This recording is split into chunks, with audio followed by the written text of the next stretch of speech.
మన ప్రొద్దుటూరు నుండి 22 కిలోమీటర్ దూరంలో ఉన్న జమలమడుగులో రెయిన్బో వాటర్ పార్క్ ఓపెన్ అయిన విషయం మీకందరికీ తెలిసిందే కదా.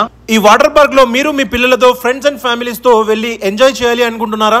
ఎంతో ఆహ్లాదకరంగా ప్రశాంతమైన వాతావరణంలో చాలా యాక్టివిటీస్ తో ఈ రెయిన్బో వాటర్ పార్క్ అయితే ఉంటుంది. ఈ వాటర్ పార్క్ కి మీరు వెళ్లేటప్పుడు కొన్ని సూచనలను అయితే పాటించాల్సి ఉంటుంది. ముఖ్యంగా టైమింగ్స్ వచ్చేసరికి పొద్దున 10 నుంచి సాయంత్రం 4 వరకు, మళ్ళీ సాయంత్రం 5 నుంచి 9 వరకు అయితే ఉంటుంది. ఏజ్ 60+ ఉన్న వారికి 100 రూపీస్ అయితే విజిటింగ్ టికెట్ తీసుకుంటారు. 30 ఇంచెస్ కంటే చిన్నగా ఉన్న చిన్న పిల్లలకి ఇక్కడ టికెట్ అయితే తీసుకోరు. అవుట్ సైడ్ ఫుడ్ అయితే నాట్ అలౌడ్. వాటర్ లో దిగే వారికి టీ షర్ట్ అండ్ షార్ట్ అయితే మ్యాండేటరీ. ఇక్కడే మీరు T shirt and short rentals కి తీసుకోవాలంటే టీ షర్ట్ కి 50 రూపీస్ అండ్ షార్ట్ కి 50 రూపీస్ అయితే చార్జ్ చేస్తున్నారు. ఇక్కడ swimming accessories like swimming cap, tube, specs కూడా అవైలబుల్ ఉంటాయి. టైం అన్లిమిటెడ్ ఉంటుంది కాబట్టి మీరు మీ పిల్లలతో ఫ్రెండ్స్ అండ్ ఫ్యామిలీస్ తో అన్లిమిటెడ్ గా ఎంజాయ్ చేయొచ్చు. మీరు మీ పిల్లలతో ఈ సమ్మర్ హాలిడేస్ కి ఎక్కడికైనా వెకేషన్ ప్లాన్ చేస్తుంటే ఖచ్చితంగా ఈ రెయిన్బో వాటర్ కి విజిట్ చేయగలరు. ఇక ఈ rainbow water park exact address వచ్చేసరికి మన జమలమడుగులోని గాంధీబొమ్మ సర్కిల్ దగ్గర నుంచి లెఫ్ట్ తీసుకుంటే ముద్దునూరు రోడ్ వస్తుంది. ఈ ముద్దునూరు రోడ్ లో అలా ఒక 1 కిలోమీటర్ ట్రావెల్ చేశాక మనకి లెఫ్ట్ సైడ్ లో ఈ రెయిన్బో వాటర్ పార్క్ అయితే అవైలబుల్ ఉంటుంది. లేట్ చేయకుండా ఈ రోజే ఈ రెయిన్బో వాటర్ పార్క్ కి విజిట్ చేయండి. మీకు ఎటువంటి డౌట్స్ ఉన్నా డిస్ప్లేలో కనిపిస్తున్న నెంబర్స్ కి కాంటాక్ట్ అవ్వండి.